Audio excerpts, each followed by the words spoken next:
ধুধু প্রান্তরের মধ্যে প্রাণপণে ছুটে চলছে আনন্দ। না, কিছুতেই পিছনে ফিরে তাকানো চলবে না।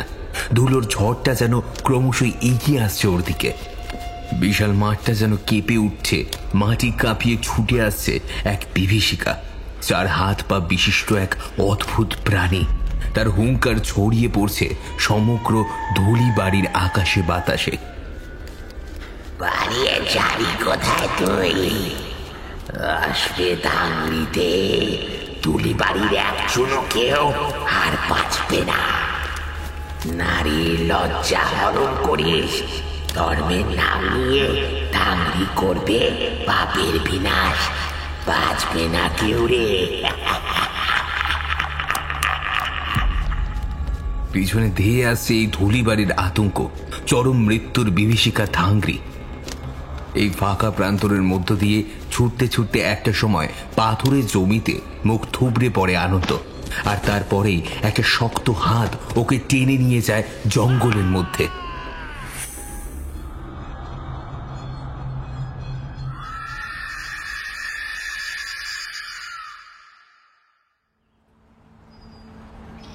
ধুলিবাড়ি ধুলিবাড়ি এসে গেছে, নামুন নামুন, ও দাদা নামুন তাড়াতাড়ি।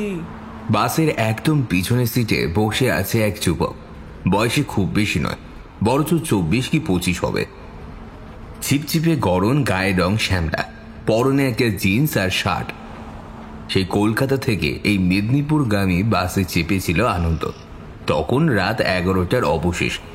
এই সকাল 8টা নাগাদ বাসটা এসে পৌঁছায় ধুলিবাড়ি নামক এই প্রত্যন্ত গ্রামে।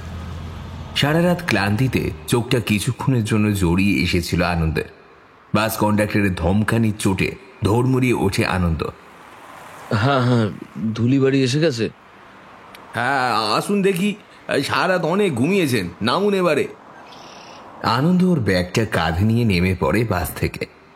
আনন্দ লক্ষ্য করে এখানে শুধু ও ছাড়া আর কোনো যাত্রী নামল না।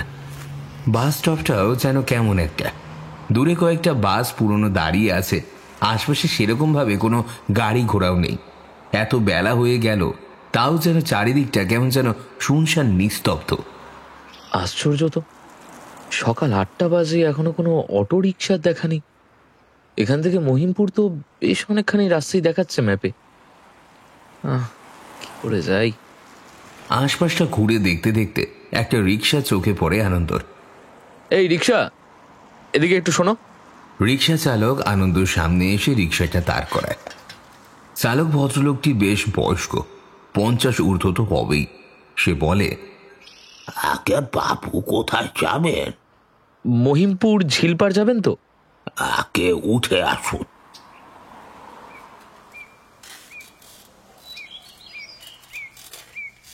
মাটির কাঁচা রাস্তা ধরে এগিয়ে যেতে থাকে রিক্সাটা। রাস্তার দুই পাশে বিশাল বিশাল ধান ক্ষেত আর বড় বড় দিঘি, গাছগাছালিতে ভরা চারপাশ। অক্টোবরের প্রথম দিকে কলকাতায় যেইভাবে ঠান্ডাটা বোঝা না গেল, এই গ্রামাঞ্চলে এসে মৃদু ঠান্ডা আবহাওয়ায় ভালোই মনোরম লাগছে আনন্দে। সূর্যের মিঠে রোদ এসে পড়ছে ক্ষেতগুলিতে। সূর্যের আলোতে দিঘির জলও কাঁচের মতো চিকচিক করে উঠছে। আচ্ছা দাদা বাবু, আপনাকে তো আগে এই গ্রামে কখনো দেখি না।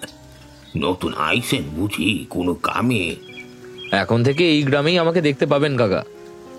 ধুলিবাড়ি মাধ্যমিক শিক্ষা নিকেতনে পোস্টিং হয়েছে আমার। আপনি মাস্টার মশাই আমাদের গ্রামে স্কুলে পড়াতে এসেছেন সেই শহর থেকে? হ্যাঁ কাকা, আসলে আমাদের একটা বিদ্যাসাগর ভবন থেকে স্পেশাল একটা পরীক্ষার জন্য নিয়োগ করা হয়েছে।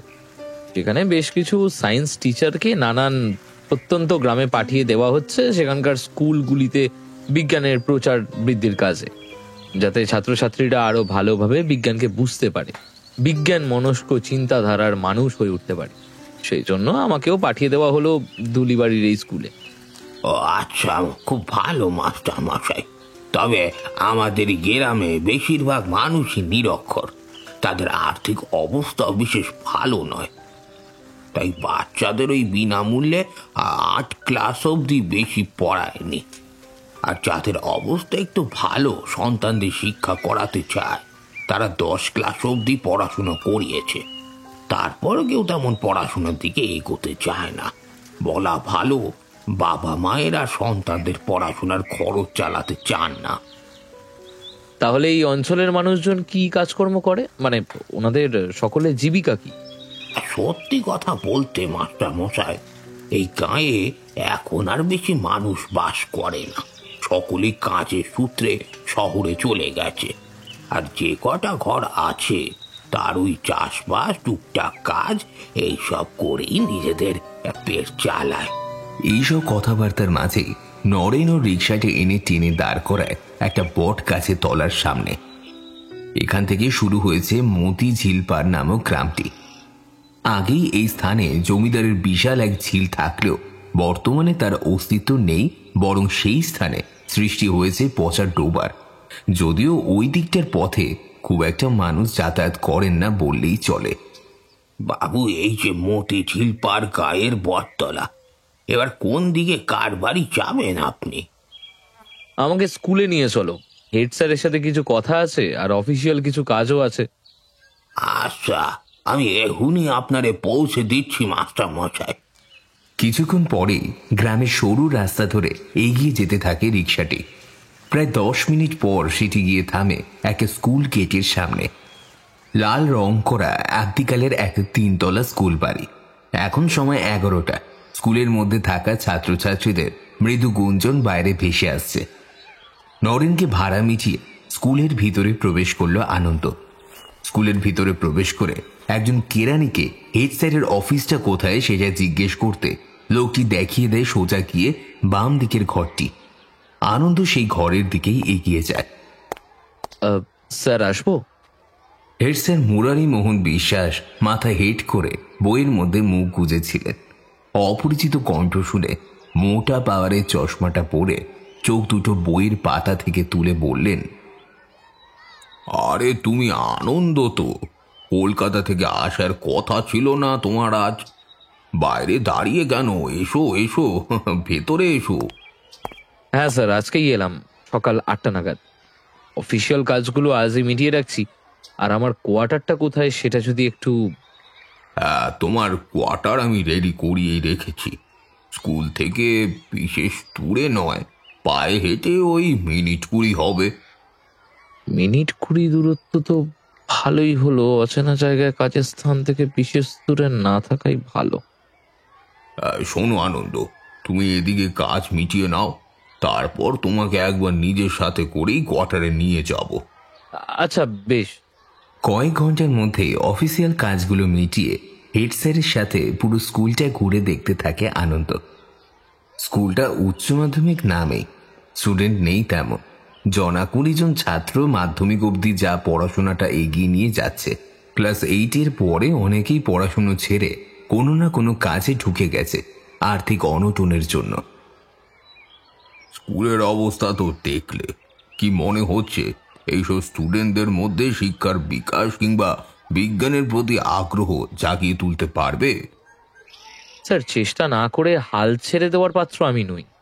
আর এই স্টুডেন্টদের মধ্যে নতুন কিছু জানার, শেখার খিদেটা আমাকে যে জাগিয়ে তুলতেই হবে তা আমি বুঝতেই পারছি।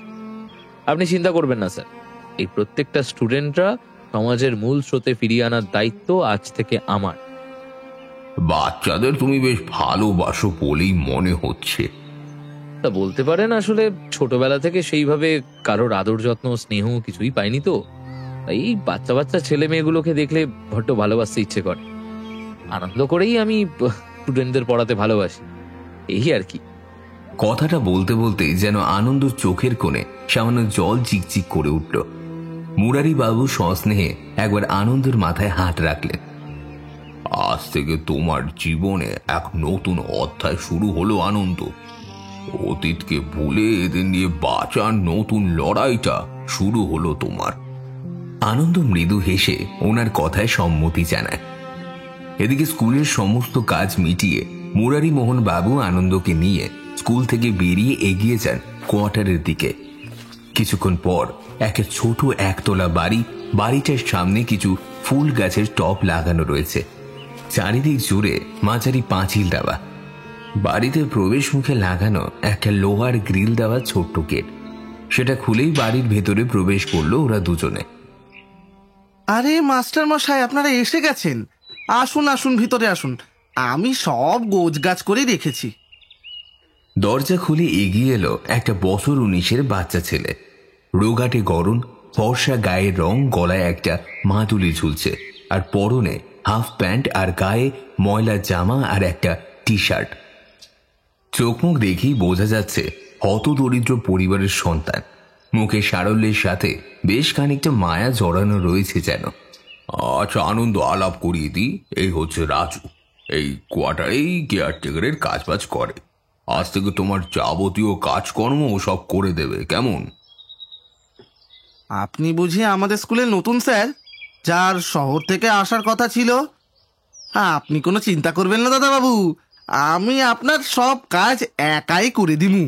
ঘর পরিষ্কার, রান্না করা, বাসন মাজা সব আমি করতে পারি।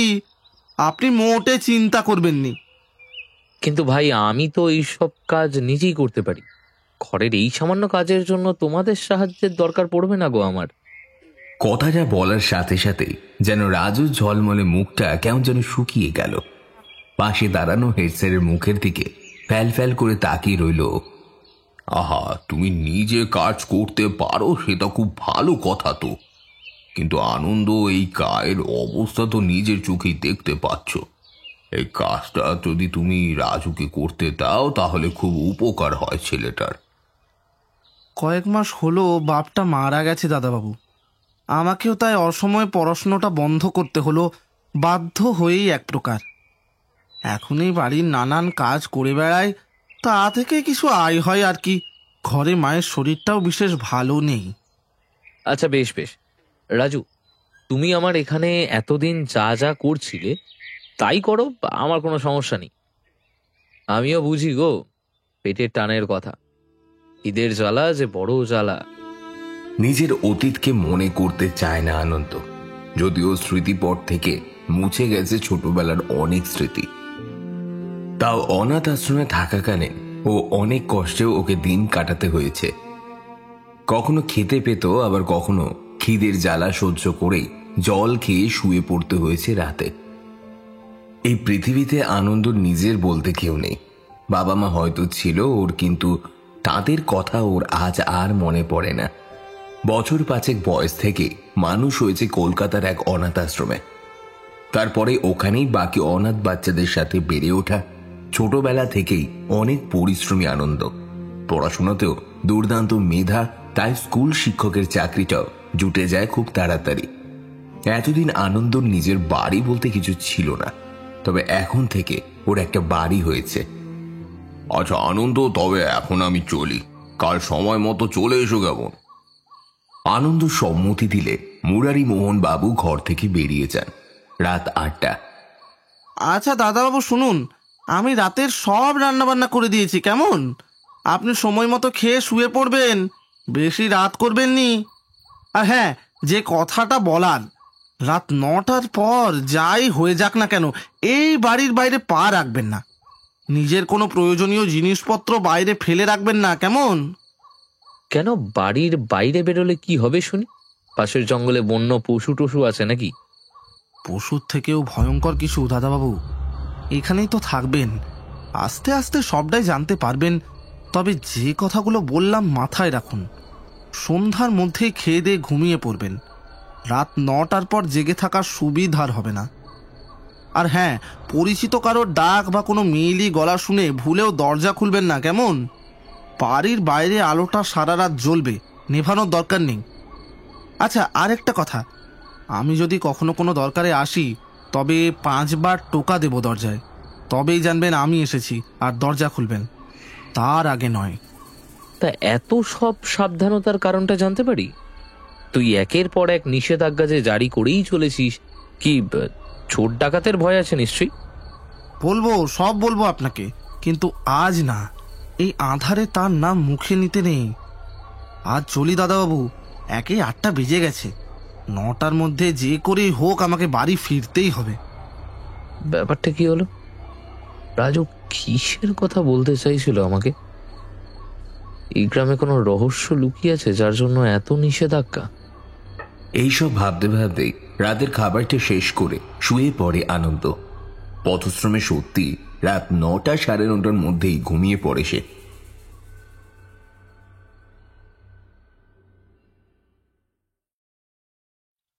পরদিন সকালে খাওয়া দাওয়া সেরে স্কুলের জন্য বেরিয়ে পড়ে আনন্দ। কোয়ার্টার থেকে স্কুলটা বেশ খানিকটা দূরে হলেও মাটির রাস্তা ও চারিদিকের মনোরম পরিবেশে দেখতে দেখতে দিব্যি হেঁটে যাচ্ছে আনন্দ। এমন সময় হঠাৎ ওর কানে ভেসে আসে দূর থেকে ভেসে আসা অনেকগুলো লোকের শোরগোলের শব্দ এবং কান্নার আওয়াজ। কি হলো? এই সাত সকালে পথের ধারে এত লোকজন জড়ো হয়েছে কেন? কারোর আবার কিছু হলো নাকি? বেশিক্ষণ এসব নিয়ে চিন্তা না করে আনন্দ এগিয়ে যায় সেই ভিড়টার দিকে। সেই বটতলার কাছেই বহু গ্রামবাসী ভিড় করে দাঁড়িয়ে জটলা করছে। মাটিতে একজন মহিলা বসে বুক চাপড়ে কান্নাকাটি করছে। আনন্দ ভিড়টা সরিয়ে একটু এগিয়ে গিয়ে যা দেখল, আর্ত চিৎকার অতর্কিতেই বেরিয়ে এলো ওর মুখ থেকে। ভয়ে আতঙ্কে সারা শরীরের রক্ত যেন হিম হয়ে গেল। কি বিভৎস দৃশ্য দেখেছে আনন্দ। তার শরীরটা ভীষণ রকম গোলাতে শুরু করেছে, মনে হচ্ছে যেন এখানেই বমি হয়ে যাবে। ঘেন্নায় আতঙ্কে মুখটা সরিয়ে নেয় আনন্দ। মাটিতে পড়ে রয়েছে একটা লোকের নগ্ন মৃতদেহ, যার সারা শরীরে আঁচড় ও কামড়ের দাগ। তবে আঁচড়গুলো এবং দাগগুলো ভীষণ ভয়াবহ। শরীরে যে যে স্থানে আঁচড় পড়েছে সেই জায়গাগুলো কেমন যেন ফুলে ফুলে উঠেছে, আর পুড়ে পুড়ে গেছে ঠিক জল ফোসকার মতো। আর ভয়াবহ হলো মৃতদেহের মুখটা বিভৎসভাবে আঁচড়ের লম্বা লম্বা দাগ, আর সেই ক্ষত স্থান থেকে কেবল রক্ত নয়, মাংসপিণ্ড গলে গলে বেরিয়ে আসছে। সারা শরীরটা ডোমরানো মোচড়ানো, হাত পাগুলো কেউ যেন ভীষণভাবে নৃশংসতার সাথে ভেঙে দিয়েছে। অক্ষিকোটরবিহীন শরীরটা এর মধ্যে পচতে শুরু করেছে। বিকট কুট গন্ধে ছড়িয়ে পড়ছে চারিদিক। সাথে শরীরটা পুড়ে গেলে যেমন কালচে বর্ণ ধারণ করে, ঠিক সেই বর্ণই ধারণ করেছে। আনন্দ আর সহ্য করতে পারছে না। একটু দূরে গিয়ে ব্যাগ থেকে জল বার করে চোখে মুখে জল দেয়। আবার কাল রাতে নিশ্চিত ধাংরি হানা দিয়েছিল। আগো, ছেলেটাকে বাঁচতে দিল নি শয়তানিটা। দূর থেকে এক গ্রামবাসীর মুখে এমন কথা শুনে একটু ওদের দিকে এগিয়ে যায় আনন্দ, আর তাদেরকে উদ্দেশ্য করে বলে, ধাংড়ি? সেটা কি? ওই ছেলেটাকে এইভাবে কে মেরে দিল? কোনো বন্য পশু টসুর আনাগোনা আছে বুঝি এই গ্রামে? গ্রামবাসীরা আতঙ্কে ভরা দৃষ্টিতে একবার ভালো করে দেখে আনন্দকে, তারপর মৃদু স্বরে ফিসফিস করে বলে ওঠে, সে কোনো পশু নয় মাস্টার মশাই, মৃত্যু, সাক্ষাৎ মৃত্যুদূত। সে অভিশাপে এই গ্রামের উপর লাগা করাল অভিশাপ ওই ধাংরি। গ্রামবাসীদের কথা শুনে কিছুটা বিরক্ত ভরা মুখ নিয়ে ওদের দিকে তাকিয়ে মনে মনে কি যেন ভাবলো আনন্দ। এখানে একটা মানুষকে এমন নৃশংসভাবে হত্যা করা হয়েছে, আর এরা এখন এইসব ভূত প্রেতের গল্প বানাতে বসেছে। সত্যি এই গায়ের লোকজনগুলো একেবারে কুসংস্কারাচ্ছন্ন দেখছি। কাল রাতে এই জন্যই হয়তো রাজু এতবার আমাকে বেরোতে নিষেধ করছিল। এ নিঘাত কোনো বন্য জন্তুর কাজ। কোনো মানুষ কি এতটা নিষ্ঠুরভাবে খুন করতে পারবে? 7 চিন্তা করতে করতে স্কুলের দিকে এগিয়ে যায় আনন্দ। এই স্কুলে আজ ওর প্রথম দিন, আর আজকে কিনা আসার পথে এমন ভয়াবহ অভিজ্ঞতার সম্মুখীন হতে হলো ওকে। কিন্তু না, এই স্কুলের কচিকাঁচা বাচ্চাগুলোর মিষ্টি হাসি ভরা মুখটা দেখে সকালের দেখা বিভীষিকাময় দৃশ্যটার কথা বলার চেষ্টা করে আনন্দ। টিফিন পিরিয়ডে আনন্দ লক্ষ্য করে স্টাফ রুমে একটা চাপা গুঞ্জন উঠেছে। খবরটা শুনেছেন অজয়দা? আজ সকালে আবারও একটা লাশ পাওয়া গেছে ওই বটতলার দিকে নাকি। অভিশাপ অজয়দা, অভিশাপ। এই গ্রাম সেই কাল অভিশাপ বহন করে চলেছে আজও। কোনো একদিন হয়তো এই অভিশাপ কেটেও যাবে, কিন্তু জানি না ততদিন আমরা কেউ জীবিত থাকবো কিনা। বাকি স্টাফদের মুখে এই একই ধরনের কথা শুনে ভীষণ অবাক হয় আনন্দ। ওনাদেরকে উদ্দেশ্য করে বলে, আচ্ছা, আপনারা কোন অভিশাপের কথা বলছেন একটু আমায় বলবেন? সকালে স্কুলে আসার সময় বটতলায় আমি একটা মৃতদেহ দেখে এসেছি, কিন্তু সেই সময় থেকে অনেকের মুখে এই অভিশাপের কথা শুনছি। আসল বিষয়টা কি বলুন তো? দেখুন আনন্দবাবু, আপনি এই গ্রামে নতুন এসেছেন, তাই এইসব ঘটনা সম্পর্কে আপনি কিছুই জানেন না। ধীরে ধীরে সবটাই জানতে পারবেন। তবে একটাই কথা বলবো, আপনার পুঁথিগত বিদ্যা কেবল এই স্কুল ও ক্লাসরুমের মধ্যেই আবদ্ধ রাখার চেষ্টা করবেন, কারণ এই গ্রামে এমন অনেক কিছুই ঘটে যায় যার ব্যাখ্যা নেই। আপনারা কি মৃত্যুর সাথে কোনো অলৌকিক বিষয়কে অ্যাড করার চেষ্টা করছেন নাকি? হ্যাঁ, কিছু মনে করবেন না মিস রায়, তবে আপনারা সকলেই এখানে আমাদের শিক্ষার্থীদের প্রকৃতভাবে শিক্ষিত আধুনিক মনস্ক করে তুলতে এসেছি আমরা।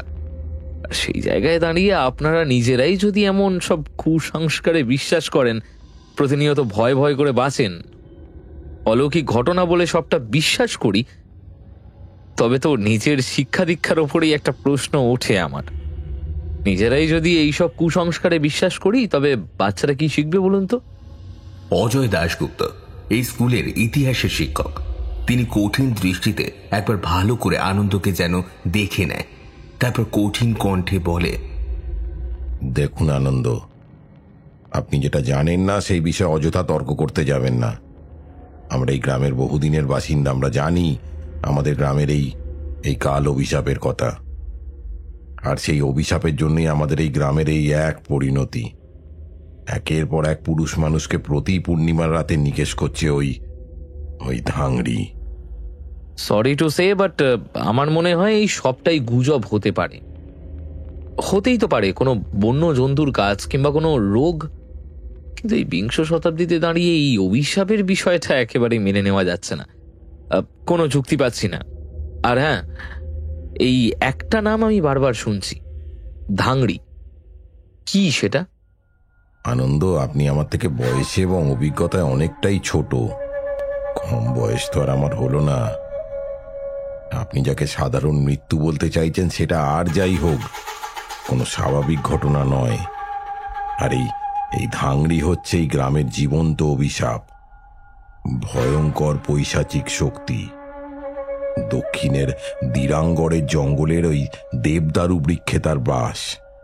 প্রতি পূর্ণিমার রাতে গাঁয়ের রাস্তায় সে ঘুরে বেড়ায়, আর কোনো নতুন পুরুষ মানুষকে পেলেই তার যে কি ভয়ঙ্কর পরিণতি হয় তা তো নিজের চোখেই আজ আপনি দেখছেন।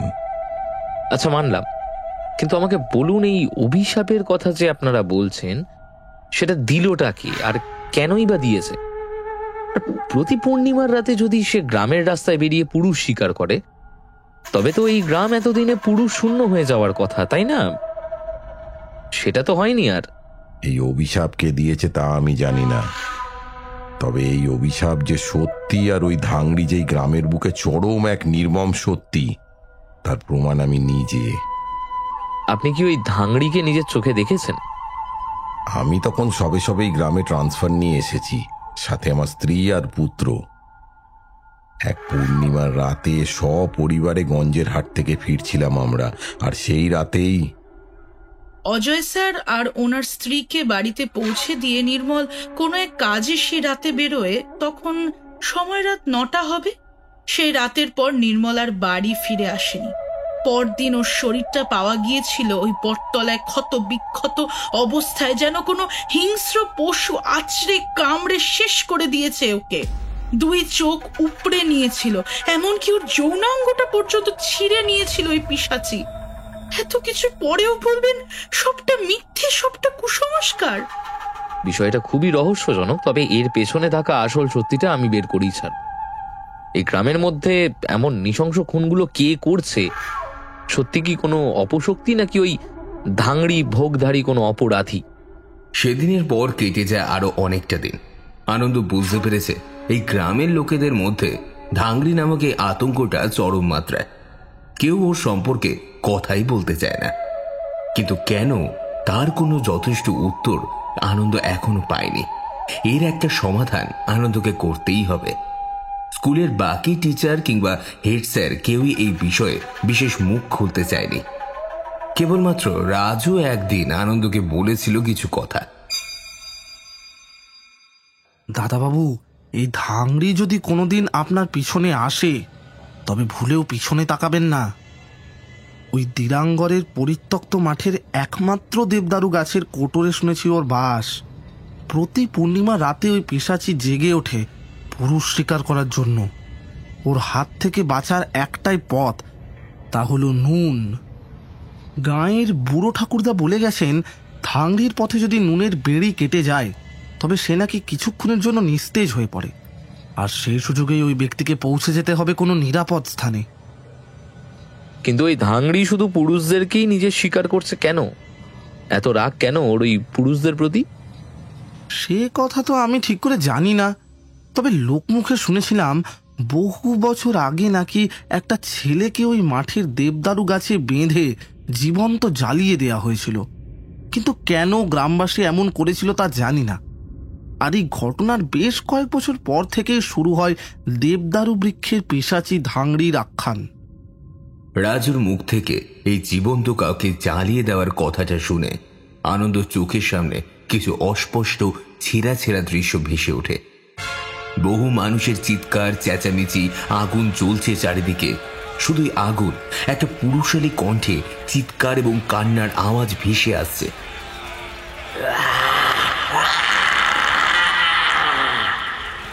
হ্যাঁ হ্যাঁ, শেষ করে দে, শেষ করে দে, ওই পাপকে শেষ করে দে আজকে। ওর জন্যই গ্রামের এই অবস্থা, শেষ করে দে। শেষ করে দে, শেষ করে দে, ওই পাপকে শেষ করে দে।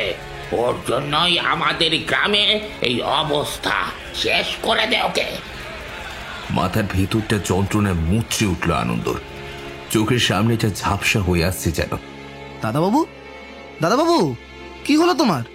কোনো সমস্যা হচ্ছে তো আমাকে বলো না। না না, আমি ঠিক আছি রে।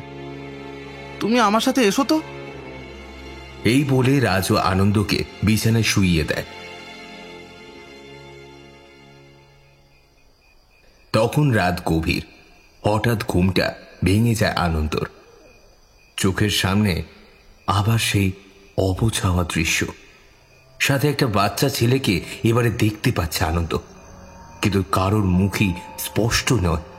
চারিদিকে আগুন জ্বলছে, অনেকজন লোকে পিছনে হই হই করে মশাল হাতে ছুটে আসছে, আর একটা লোক ওই বাচ্চা ছেলেটাকে কোলে তুলে প্রাণপণে ছুটে চলছে। দূর থেকে ভেসে আসছে একটা নারী কণ্ঠ, আমার আমার খোকাকে বাঁচাও, বাঁচাও ওদের হাত থেকে। ঘুমটা ভেঙে যেতে খাটের উপরে উঠে বসে আনন্দ। সারা শরীরে ঘামে ভিজে গেছে একেবারে। কেন বারবার এই দৃশ্যটা আমি দেখি? কেন? কি এরা? কাদেরকে দেখি? আর আগুন, কি আগুন কোথায় জ্বলছে? না না না, কোনো কিছুর উত্তর আমি সেই ছোট্টবেলা থেকে পাই না। আর এখন এই গ্রামে আসার পর থেকে এই অদ্ভুত মাথা যন্ত্রণাটাও শুরু হয়েছে। এসব কেন হচ্ছে আমার সাথে? আমার অতীত কি কোনোভাবে জুড়ে আছে এই গ্রামের সাথে? কিন্তু কিন্তু কি সেই অতীত? এই ঘটনার পর কেটে গেছে আরো 2-3 সপ্তাহ। এর মধ্যে গ্রামে স্কুলের ছাত্রছাত্রীদের পড়াশোনার প্রতি আগ্রহ বাড়াতে পেরেছে আনন্দ। নতুন স্যারের নিত্য নতুন পড়ানোর টেকনিকের সাথে বিজ্ঞান পড়ানোর মাধ্যমে সায়েন্সের নানান অজানা রহস্যের দুনিয়া জানার ইচ্ছের আগ্রহটাকে আনন্দ দিন দিন বাড়িয়ে তুলেছে। এই ছোট্ট ছোট্ট ছেলে মেয়েদের মধ্যে সে একটা নতুন আবেগ তৈরি করতে পেরেছে। আগের তুলনায় শিক্ষার্থীদের অ্যাটেন্ডেন্সের পরিমাণও বেশ বেড়েছে। এখন শুধু একটাই লক্ষ্য, এই গ্রামকে ফিরিয়ে আনতে হবে সমাজের মূল স্রোতে। আর কোনো স্টুডেন্ট যেন আর ড্রপ আউট হতে না পারে, সমাজের এই শিক্ষার মূল স্রোত থেকে হারিয়ে যেন যেতে না পারে, এটাই সুনিশ্চিত করতে হবে আনন্দকে। এই গ্রামের মাটিতে কোনো এক জন্মের নারীর টান খুঁজে পায় আনন্দ। বহুদিনের চেনা, বহুদিনের আপন যেন এই গ্রামের আনন্দর কাছে। তাই এই গ্রামের বুক থেকে এই ধাংড়ি নামক আতঙ্ককে যে কোনো মূল্যে মুছে ফেলতেই হবে। আর তার জন্য নিজেকে একটু একটু করে তৈরি করে নিচ্ছে আনন্দ।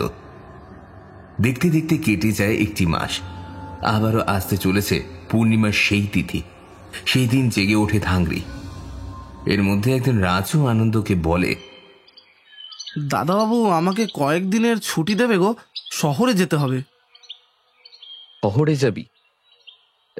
এখন কিন্তু কেন রে, কারোর কিছু হলো নাকি আবার? হ্যাঁ গো, মায়ের শরীরটা একেবারে ভালো না গো। এখানকার ডাক্তারবাবু বললেন কলকাতার একটা বড় ডাক্তারের কাছে যেতে, উনি সব ব্যবস্থা করে দিয়েছেন। তাই হপ্তাখানেকের জন্য একটু কলকাতা যাব। কিন্তু তুমি চিন্তা করবে নি, আমি এখনকে বলে রেখেছি, সে এই কদিন এসে সমস্ত কাজ করে দিয়ে যাবে, রান্না বান্না সব। সে নিয়ে আমিও ভাবছি না, তুই কাকিমাকে নিয়ে সাবধানে যাস, বুঝলি? আর এনে 1,000-5 টাকা এক্সট্রা রাখ, বলা তো যায় না কখন দরকার লেগে যায়। না গো দাদাবাবু, আছে আমার কাছে টাকা পয়সা। বড্ড তর্ক করিস তুই মুখে মুখে, যেটা বলছি সেটা কর। আমি শহরে মানুষজন, ঠিক আছে?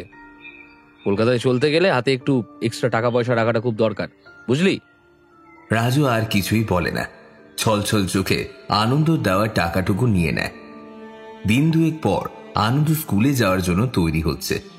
এমন সময় বাবু, আসবো?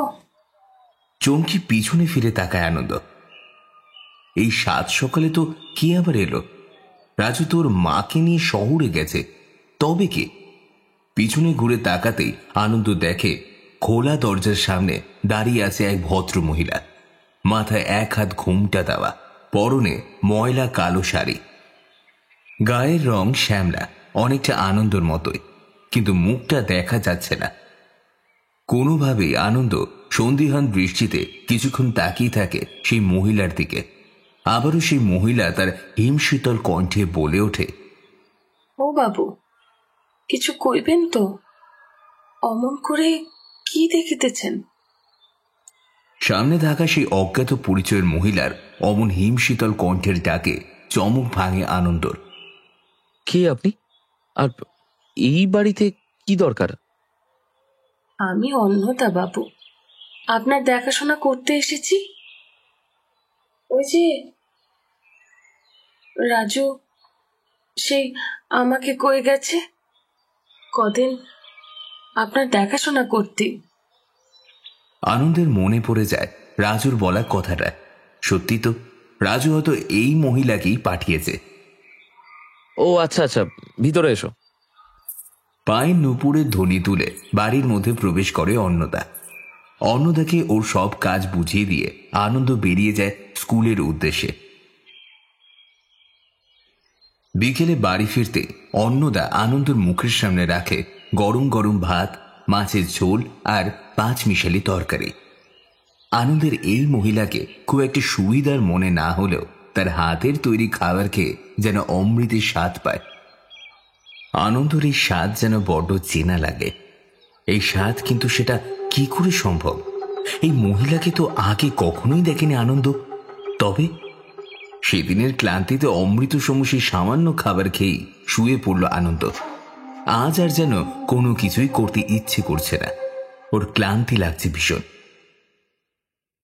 কয়েকদিন এইভাবেই কেটে যায়। অন্নদা মহিলাটি এমনিতেই ঠিকঠাকই অকারণে বকবক করে না, কাজকর্মে বেশ পটু, কিন্তু ওর ওই দৃষ্টি, ঘোমটার আড়ালে থাকা হিমশীতল দৃষ্টি দেখলে বুকের ভেতরটা কেমন যেন কেঁপে ওঠে আনন্দর। আর ওই অস্বাভাবিক শান্ত কণ্ঠ, সেই কণ্ঠধ্বনি মাঝে মাঝে ঋণঋণের নূপুরের ধ্বনির সাথে খিলখিলিয়ে হাসির স্বর, এই শূন্য ঘরের মধ্যে যেন কম্পনের সৃষ্টি করে সেগুলো। তার সাথে রয়েছে অন্নদার বলা ওই একটা কথা, একটু ভাত খাবেন বাবু? ভাত বাড়ি। এই ডাক আনন্দর যে কেন অসহ্য লাগে আনন্দ তা নিজেও জানে না, কিন্তু এইটুকু জানে এই হাসি যেন অন্তরাত্মাটুকুকে কাঁপিয়ে দেয় আনন্দর। এই কদিন আরো একটা অদ্ভুত জিনিস লক্ষ্য করেছে আনন্দ। এই অন্নদা বাড়ির সব কাজ করলেও কখনোই বাড়ির কারোর সামনে আসে না, কিন্তু কেন? ওই তো সেদিন একজন লোক আনন্দের সাথে দেখা করতে এসেছিল। অন্নদা, 1 কাপ চা আনো তো। প্রায় 20 মিনিট পরেও অন্নদার কোনো দেখা নেই, কিন্তু কিছুক্ষণ আগেও তো রান্নাঘরেই কাজ করছিল সে। এইটুকু সময়ের মধ্যে কোথায় বা গেল এই অন্নদা? এই অদ্ভুত ঘটনার পর অন্নদাকে চেপে ধরে আনন্দ, কিন্তু অন্নদা কোনো কিছুতেই ঠিকঠাক উত্তর দিতে পারেনি। এরপর কেটে গেছে আরো 1টি সপ্তাহ। আগামীকাল সেই বহুল প্রতীক্ষার পূর্ণিমার দিন। আনন্দ মনে মনে ঠিক করেই ফেলেছে, এই ধাংড়ি রহস্যের সমাধান যে করেই হোক তাকে করতেই হবে।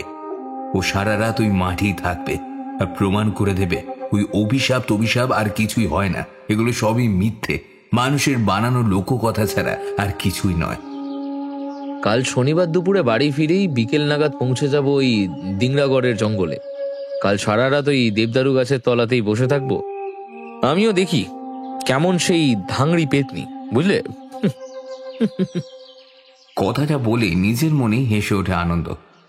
পরদিন সকালে ব্যাগ গুছিয়ে রেখেছিল আনন্দ, কিছু শুকনো খাবার, রাতের জন্য জল, মশার ধূপ আর একটা চাদর।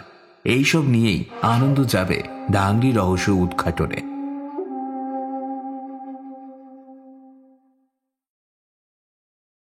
এখন বেরিয়ে গেলে ফটিকের কথা মতো আংড়িগড় পৌঁছতে সময় লাগবে ঘন্টাখানেক।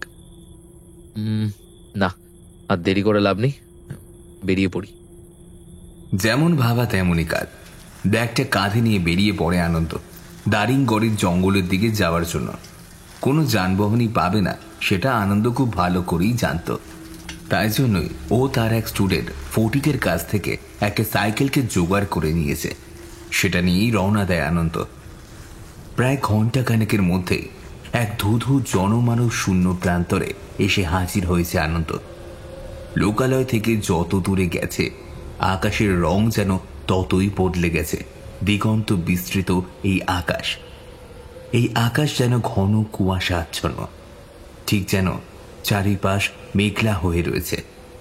মানুষজন তো দূরের কথা, কাক পক্ষীটুকু কিংবা কুকুর বিড়ালেরও দেখা পর্যন্ত নেই। চারিদিক কেবল নীরবতা, কেবল অন্তহীন দম বন্ধ করা নীরবতা। আসার সময় কিছু গাছ নজরে পড়েছিল অবশ্য, তবে প্রত্যেকটাই মরা গাছ। তাদের শীর্ণ কঙ্কালসার শরীরটাকে নিয়ে যেন মৃতদেহের ন্যায় দাঁড়িয়ে রয়েছে কেবল। গ্রামের লোকজনের কথা মতো সত্যি অঞ্চলটা অনেক অস্বাভাবিক, ঠিক যেন কোনো হরর মুভির সেট। জমি ফুটিফাটা প্রাণের কোনো অস্তিত্বই বর্তমানে নেই। যাই হোক, কাজে লেগে পড়ি। আরে ওই যে দূরে একটা বিশাল পোড়া গাছ রয়েছে, নিশ্চয়ই ওটাই সেই দেবদারু বৃক্ষ। কোনো এক কালে কাউকে জীবন্ত পুড়িয়ে মারা হয়েছিল। আনন্দ সেই গাছটার দিকে এগিয়ে যেতে শুরু করেছে। হাওয়ার গতি হঠাৎই যেন বেড়ে চলেছে। দিনের আলো এখন নেই বললেই চলে। একটা আলো আধারের মেলবন্ধন যেন গোটা মাঠটাকে গ্রাস করছে। গাছটির সামনে দাঁড়িয়ে খুব ভালো করে গাছটাকে দেখতে থাকে আনন্দ। কি বিভৎসভাবে পুড়ে গেছে এত বড় একটা গাছ। কিন্তু কেন এই গ্রামের মানুষরা জীবন্ত কাউকে পুড়িয়ে খুন করবে? এই প্রশ্ন বারবার মাথাচাড়া দিয়ে উঠেছে কেবল আনন্দর মনে। সারাটা সন্ধে তো কাটিয়েই ফেললাম, কোথায় এই ধাংড়ি না গাংড়ি কারোরই তো দেখা নেই। আমি জানতাম এইসব কিছুই না, গ্রামের লোকেদের কুসংস্কার ছাড়া আর কিচ্ছু। শুনলে তো হয়। আজ রাতে এই গাছের একটা ডাল কেটে নিয়ে ভোরে গ্রামে ফিরে সকলকে দেখাবো যে তাদের ধাংড়ি শুধুই তাদের কল্পনা ছাড়া আর কিছুই। এই মশাগুলো আমাকে মেরেই ফেলবে। ধাংড়ি আমাকে মারুক না মারুক, এই মশার দল নিশ্চিত আমাকে এইভাবে গিলে। মাটিতে বসার জন্য বিছিয়ে রাখা চাদরটা তুলতে তুলতে গজগজ করতে থাকে আনন্দ। জনশূন্য ধুধু প্রান্তরে এখন আনন্দ একা, সম্পূর্ণ একা। কেউ কোথাও নেই।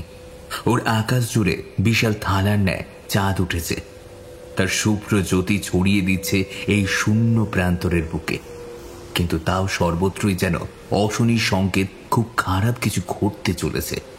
বিশাল কোনো ঝড় ধেয়ে আসছে আনন্দের দিকে, যেটা ও নিজেও জানে না। যাই, গাছের ডালটা কেটে নিয়ে আসি। ব্যাগের মধ্য থেকে ছোট একটা কাটারি বের করে গাছটার দিকে এগিয়ে যায় আনন্দ। কিন্তু ওর মন যেন সায় দিচ্ছে না। কিছুতেই ও ষষ্ঠ ইন্দ্রিয় বলছে, যাস না, ওই গাছের দিকে যাস না। সবটাই মনের ভুল বলে কাটারির একটা কোপ বসিয়ে দেয় আনন্দ সেই দেবদারু গাছটার ডালে। আর সাথে সাথেই একরাশ হাওয়া যেন ধাক্কা মেরে ছুঁড়ে ফেলে দেয় তাকে। চারিদিকে ছড়িয়ে পড়তে থাকে একটা আর্ত চিৎকার।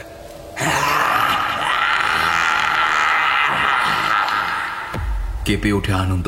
সমগ্র মাঠটা যেন থরথর করে কাঁপছে। আর ও কি দেখছে? গাছের ডাল বেয়ে নেমে আসছে। ওটা কি? ওটা কি? একটা জমাট কালো অন্ধকার যেন পুরো গাছটার ডাল দিয়ে নেমে আসছে। সেটা নেমে আসছে 4 হাত পায়ের উপর ভর দিয়ে। তার সমগ্র শরীর যেন পোড়া, তা দিয়ে গড়িয়ে আসছে কালচে রক্তের ধারা। প্রাণীটার মুখটা কি বিভৎস! অক্ষি কোটর থেকে ধিক ধিক করে জ্বলছে 2 টুকরো জ্বলন্ত কাঠ কয়লা।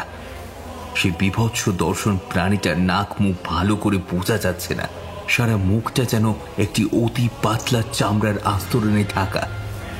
মাথা সম্পূর্ণ ন্যাড়া রয়েছে।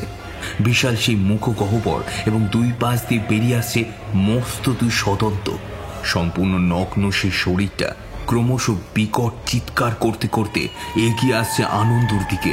আর সে বলছে, দূরে কেন রে, কাছে আয়, আয় না। ডাঙ্গি যে কাউরে ছাড়বে না। ধর্মের নামে করে চলিস তোরা অধর্ম। সেই পাপীদের আজই করবো আমি উদরস্থ।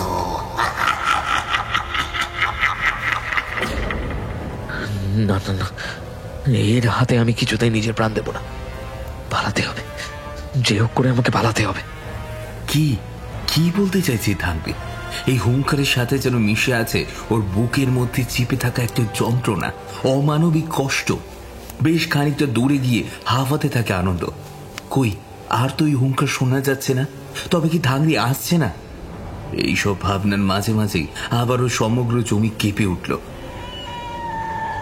এ কি, মাটির তলা থেকে এমন আওয়াজ আসছে কেন? তবে কি? মাটির তলা থেকে ছুটে আসছে ধাংরি। কোনোভাবেই আজ নিস্তার দেবে না আনন্দকে। আনন্দ দৌড়াতে দৌড়াতে হঠাৎ গর্তে পা আটকে সজোরে পড়ে যায়। আর তখনই ধরিত্রীর বুক চিরে উঠে আসে সেই বিভীষিকা ধাংরি। ধাংরি আনন্দের দিকে এগিয়ে আসতে গেলে তীব্র আর্তনাদ করে দূরে সরে যায়।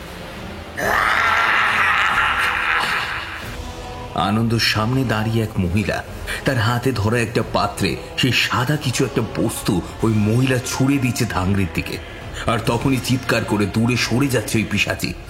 ওই মহিলা আর এক মুহূর্তে সময় নষ্ট না করে আনন্দর হাতটা শক্ত করে চেপে ধরে জঙ্গলের মধ্যে দৌড়াতে শুরু করে। আনন্দ ছুটে চলেছে ওনার সাথে সাথে। মাঝে মাঝে সেই মহিলা তার হাতের পাত্রে থাকা নুন ছড়িয়ে দিচ্ছে তার পিছন দিকে। কিছুক্ষণ পর একটা কুটিরের সামনে এসে দাঁড়ায় ওরা। দুজনে জোরে জোরে নিঃশ্বাস নিতে থাকে। আনন্দ মহিলাটির দিকে ভালো করে এবার তাকায়, আর তারপর বলে, অন্নদা, তুমি এখানে এলে কিভাবে? যে দায়িত্ব পালন করতে এসেছি। তুমি কেন একা একা এখানে এসেছিলে? জানো না এটা ধাংরি রাস্তা না? এক মুহূর্ত আমার আসতে দেরি হলে কি সর্বনাশ হতে পারতো তার ধারণা আছে তোমার?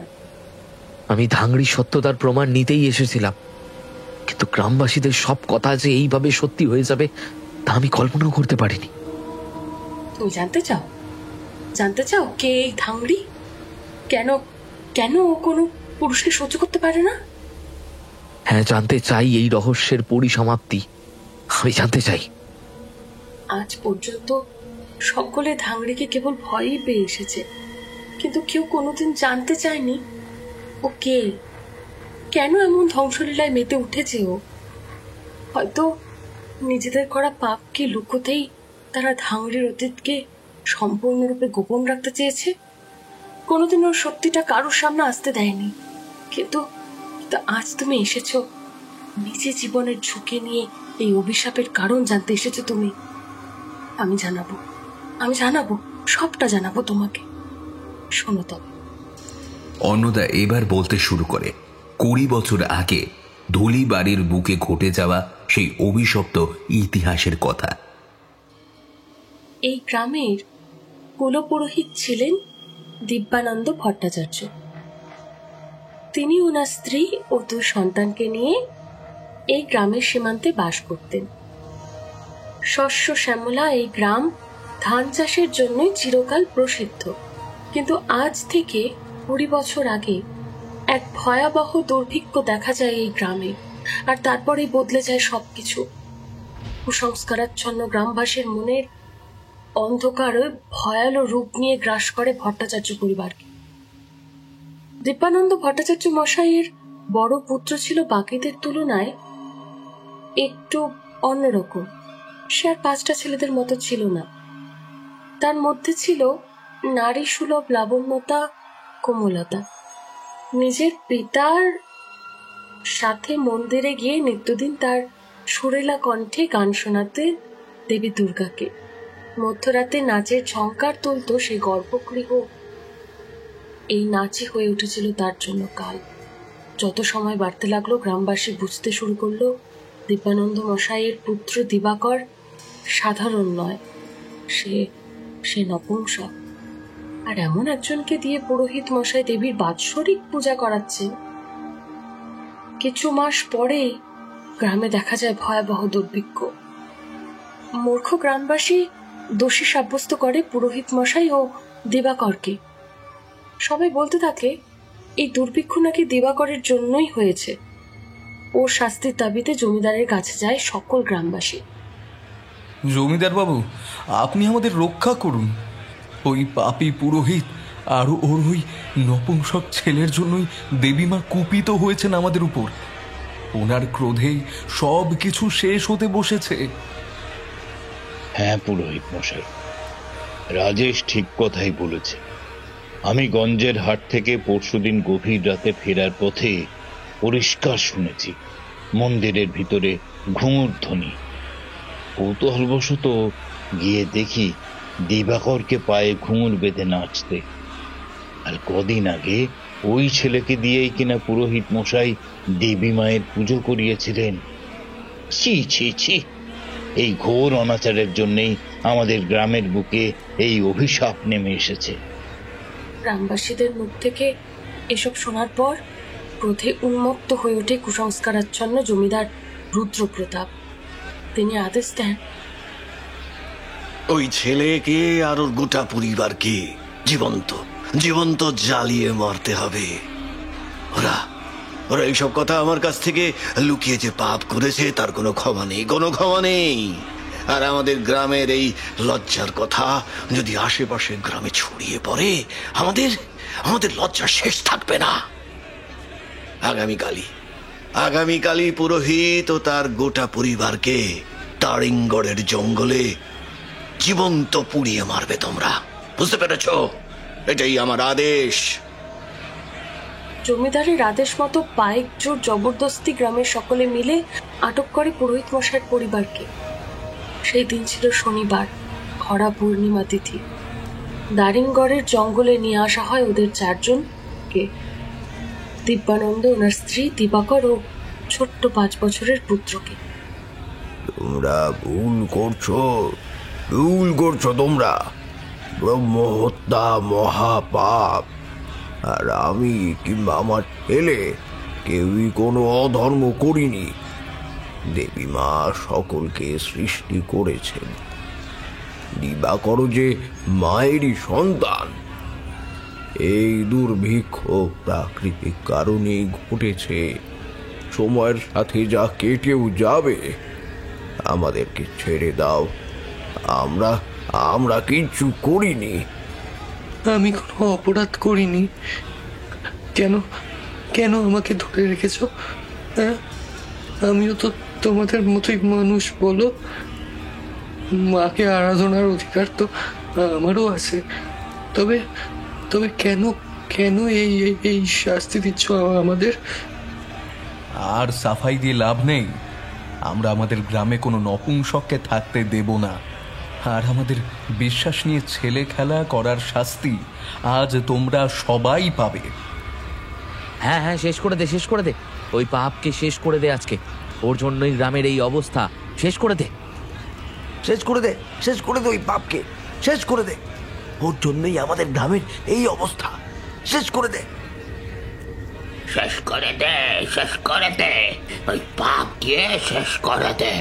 ওর জন্যই আমাদের এই গ্রামের এই অবস্থা। শেষ করে দে।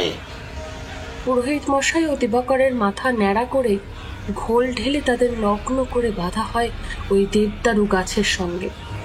জমিদার বাবু নিজের হাতে একের পর এক চাবুকের ঘা মারতে থাকে ওদের শরীরে। গ্রামের সব পুরুষেরা সেটা দেখে ও সেই কাটা ঘায়ে নুনের ছিটে দিতে থাকে, অসহ্য যন্ত্রণায় কাতরাতে থাকে নিরপরাধ দুটো মানুষ। তারপর তাদের শরীরে ঘি ও তেল ঢেলে আগুন লাগিয়ে দেয় এই নৃশংস গ্রামবাসী। জীবন্ত আগুনে দগ্ধ হতে থাকে ওরা। আর তখন তখন দিবাকর জ্বলন্ত অবস্থায় অভিশাপ দিয়ে যায় এই গ্রামবাসী। বিনা অপরাধে করলে তোমরা আমার পরিবারকে নাশ, ব্রহ্ম হত্যার মহাপাপ করবে সকলকে গ্রাস। আমি যদি সত্য হই, দেবী করবে এই অবিচারের বিচার। আসবো আমি নতুন রূপে করতে সকলের বিনাশ। অন্নদার মুখ থেকে কথাগুলো শুনে কেঁপে ওঠে আনন্দ। মানুষ এতটা নিষ্ঠুর হতে পারে? সেই ঘটনার 3 বছর পর সত্যিই ফিরে আসে দিবাকর নতুন রূপে, নিজেরও নিজের পরিবারের প্রতি হয়ে যাওয়া অন্যায়ের প্রতিশোধ নিতে, ধাংড়ি হয়ে। এই অভিশাপ থেকে কি এখন এই গ্রামকে রক্ষা করার আর কোনো উপায় নেই? দিবাকরের অতৃপ্ত আত্মা কি এইভাবেই চিরকাল কষ্ট পাবে? সময় এসেছে আমাদের মুক্তির। এই নাও। একটা পিতলের ঘট আনন্দের দিকে এগিয়ে দেয় অন্নদা আর বলে, নিজের মানুষের হাতের জল মৃত্যুর সময় পায়নি ওরা কেউ। ওদের মুক্তি দেবে এই গঙ্গার জল। যাও, আর দেরি করো না। ওই দেবদারু গাছের গোড়ায় এই জলটা ঢেলে দাও। পথে অনেক বাধা আসবে, কিন্তু হলেও পিছনে ফিরে তাকাবে না।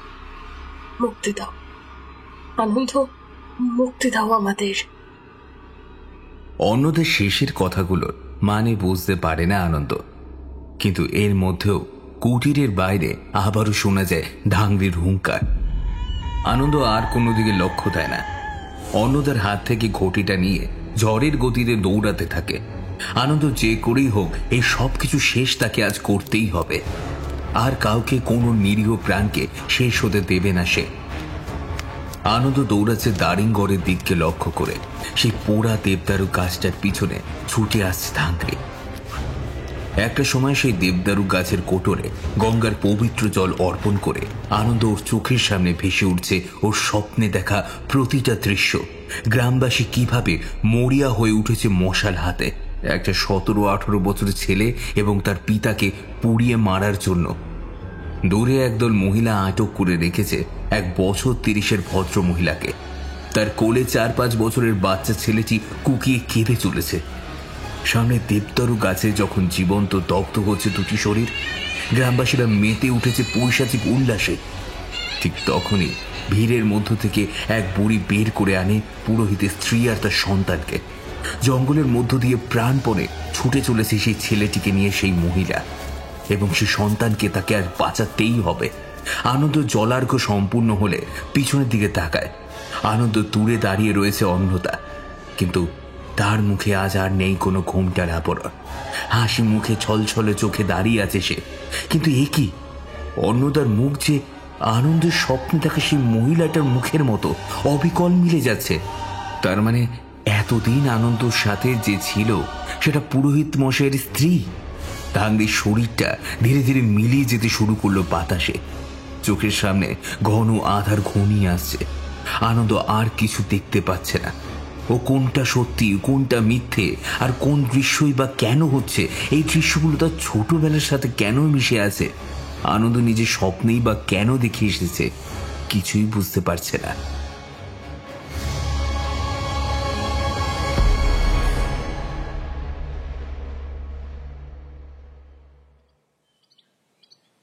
মাস্টার মশাই, ও মাস্টার মশাই, কি হলো আপনার?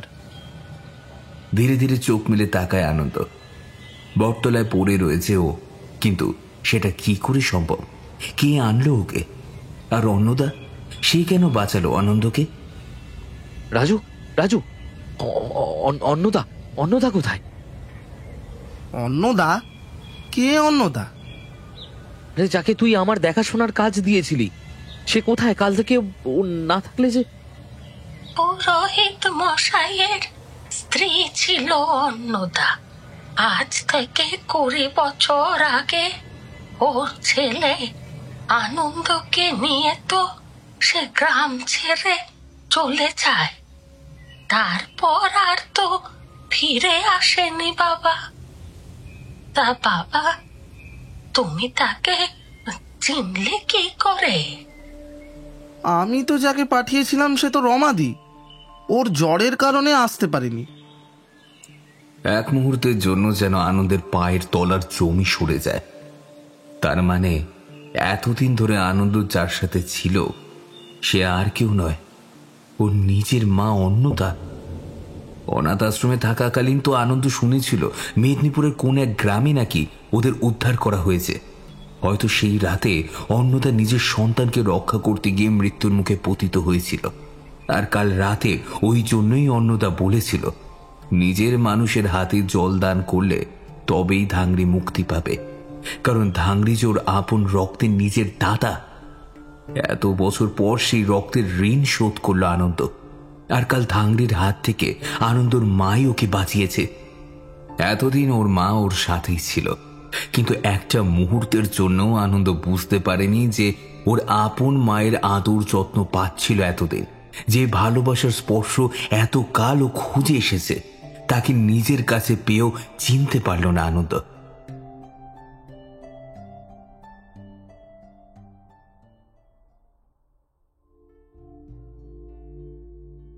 শুনছিলেন অনন্যা পালের কলমে আজকের হাড় হিম করা ভয়ের গল্প ধাংড়ি।